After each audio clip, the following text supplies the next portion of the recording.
What's up, guys? We're back with another Premium DNA Barnyard Commandos review, taking a look at another pair of really weird farm-based action figures. So today we're taking a look at the regular version and the Stealth Ops version of Corporal. This is my favorite name out of all of these because it's just so dumb.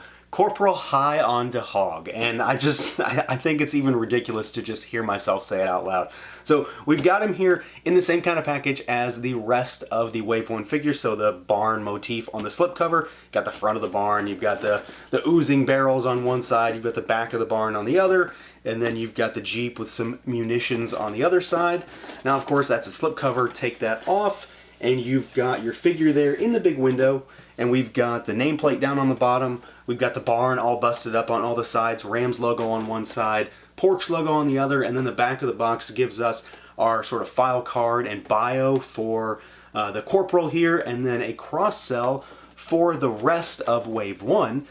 But we're also going to take a look at the Stealth Ops version 2, which does come in its own type of packaging. It still gets a slipcover, but it's not as detailed, so it's just sort of like a crate motif.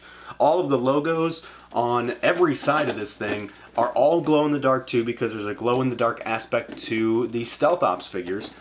Take that slipcover off, of course, and similar to the regular figures, this is the box kind of exploded. So you've got the figure there in the window, the nameplate, you've got holes on both sides with the Rams and Porks logos, and then the back of the box gives us a full cross-sell for all of the Stealth Ops versions that come in this particular wave. So let's do it. Let's pull them out and take a look.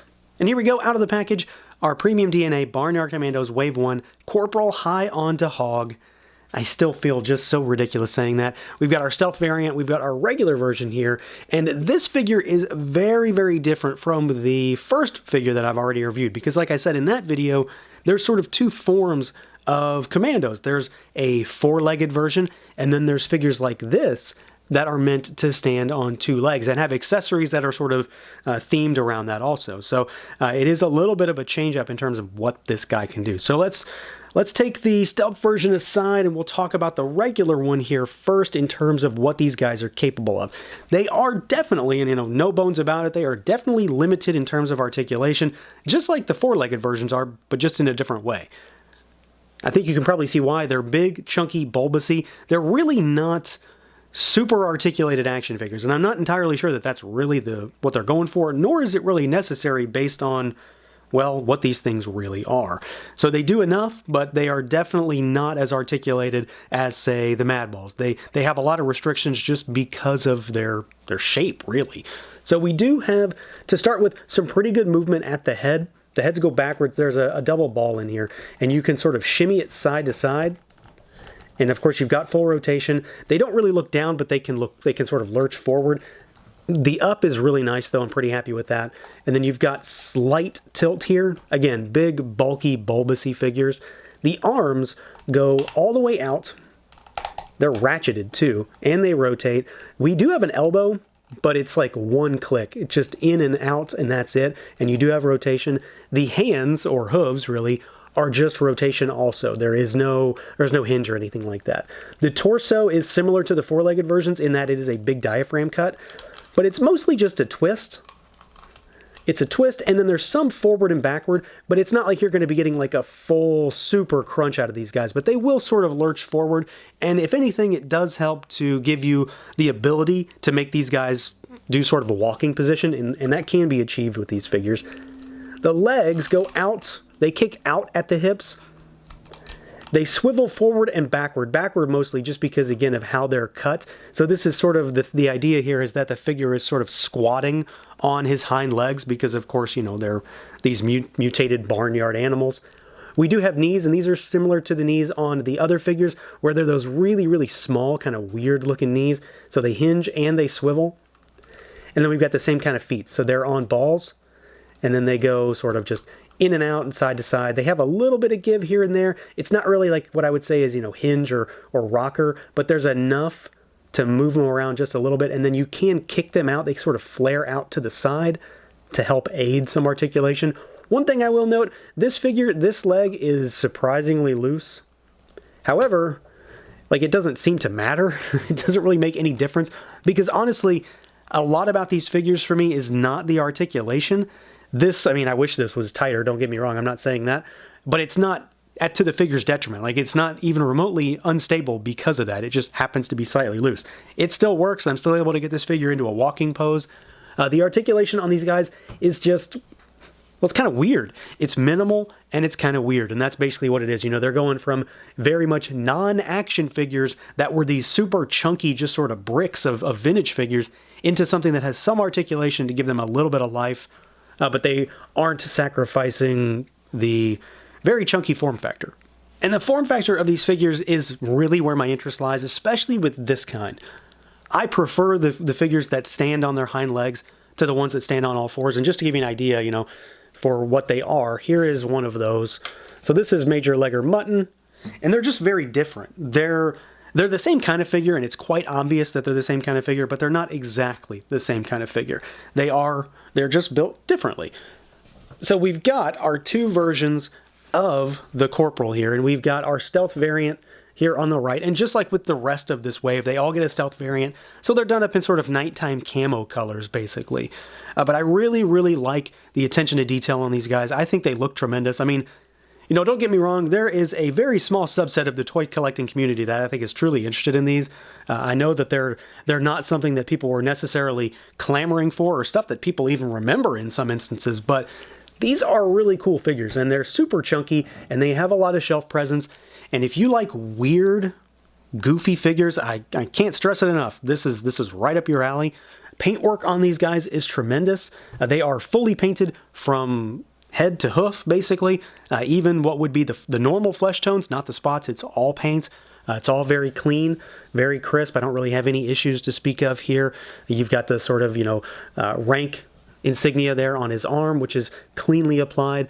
Again, just like with the first figure I've talked about, I think I'm leaning towards the stealth variant again in terms of my favorite, but there are some differences about the two that stand out when you get them next to each other, because things like the nose being a little bit glossy on the regular one, the nose ring being metallic versus it all being a matte color on the stealth version. Beyond that, they're essentially the same. You know, you've got a green eye patch versus a black one. I love the expression in the face. I mean, this guy looks rude. He definitely looks like he's from the era of Ninja Turtles, which is certainly what these things are. And everything had an attitude about it. But I think the sculpt work on these is tremendous.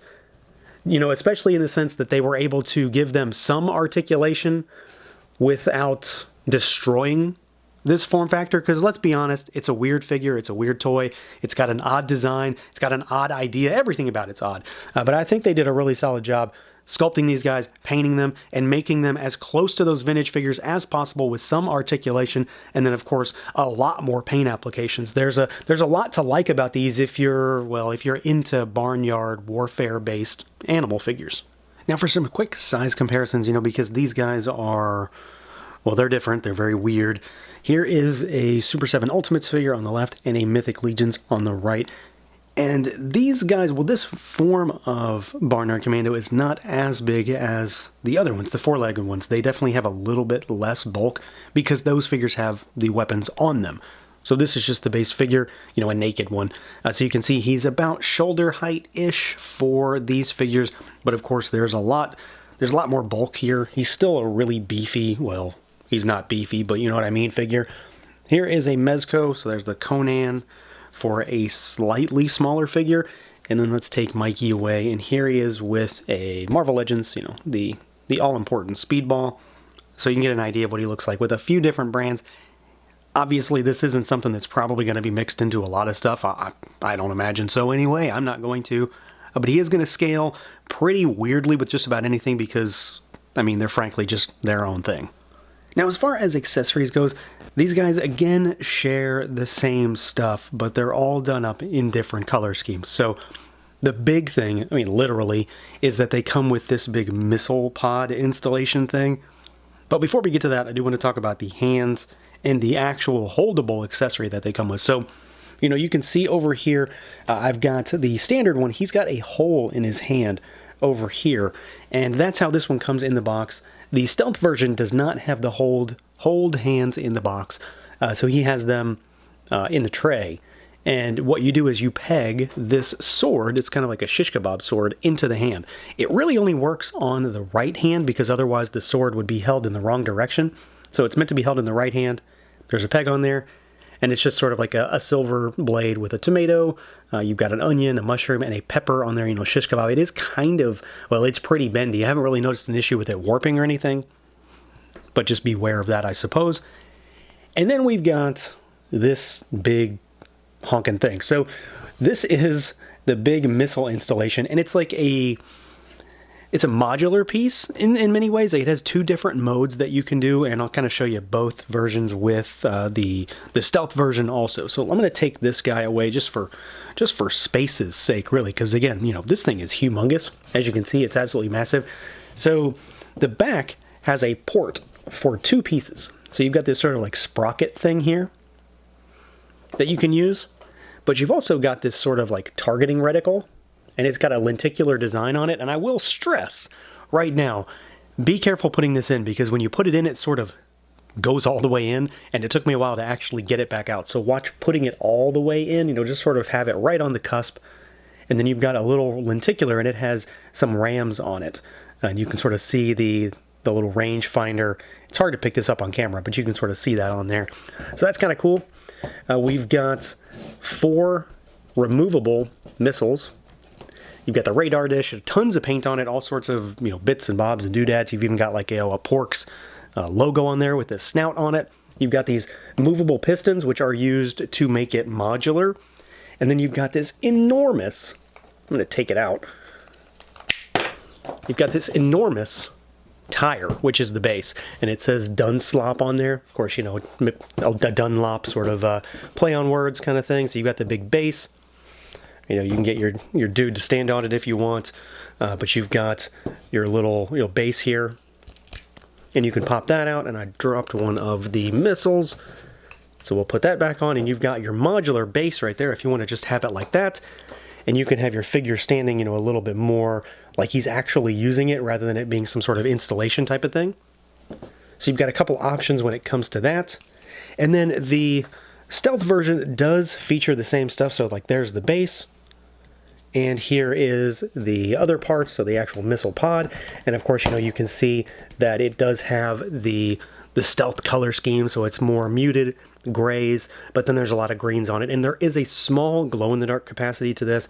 So the tips of the missiles and this sort of like coil piece in the middle will glow in the dark, which I do like. I wish more of it glowed because there's a lot of green on here. There was some stuff I expected to glow that weren't actually glow in the dark, like some of the rivets down in the tire. I do wish some of that stuff glowed in the dark. And then you've also got some stuff back here that will also glow as well on the like sort of the targeting reticle, that little sprocket area. But the figures both feature the exact same loadout of accessories, so you do get the two extra hands, not sets, 2 hands to swap out for the ones with holes and ones without. You get the shish kebab sword, which I do like. It's unique, it's goofy, but then you get this, this monster thing. It is enormous. I really can't stress enough how big this thing is. It's bigger than the figures. It weighs almost as much. There is a lot in these boxes, even when you take into consideration the fact that these figures are big and bulky on their own. But then when you see all this, you realize that these guys, despite coming out basically naked, do have just as much stuff to use and to beef up your display as the figures that are on 4 legs that feature the weapons that actually mount on them. So yeah, overall, I am pretty happy with these guys. There is a lot in these boxes too, and it's kind of the same with all of these figures. It's not just the figure, it's also the accessories, because that big missile launcher thing that this figure comes with is just ridiculous. There's so much to it. You can, part it out in different ways. Again, I will stress making sure you are careful placing that little lenticular radar thing in there, because it took me a while to get mine out. But otherwise, the tire base is really cool and huge and massive. It makes for an imposing looking display. It's a big eye-catching kind of display, outside of the fact that these are weird, articulated, chunky pigs to fight your chunky Ram figure. So a lot of cool stuff here, especially, again, if you have a lot of nostalgia for this, if it's hitting that button, this is definitely a cool line to take a look at. They're incredibly well sculpted. They're incredibly well painted. They are definitely minimal when it comes to articulation and what you can truly do with them, but they do have a lot of character, and I'm really, really happy with these guys. So that's going to do it for this look at the PremiumDNA Barnyard Commandos Wave 1 and Stealth variant, Corporal High ONDAHOG. Let me know what you guys think. Feel free to like, comment, subscribe, and share, and until next time.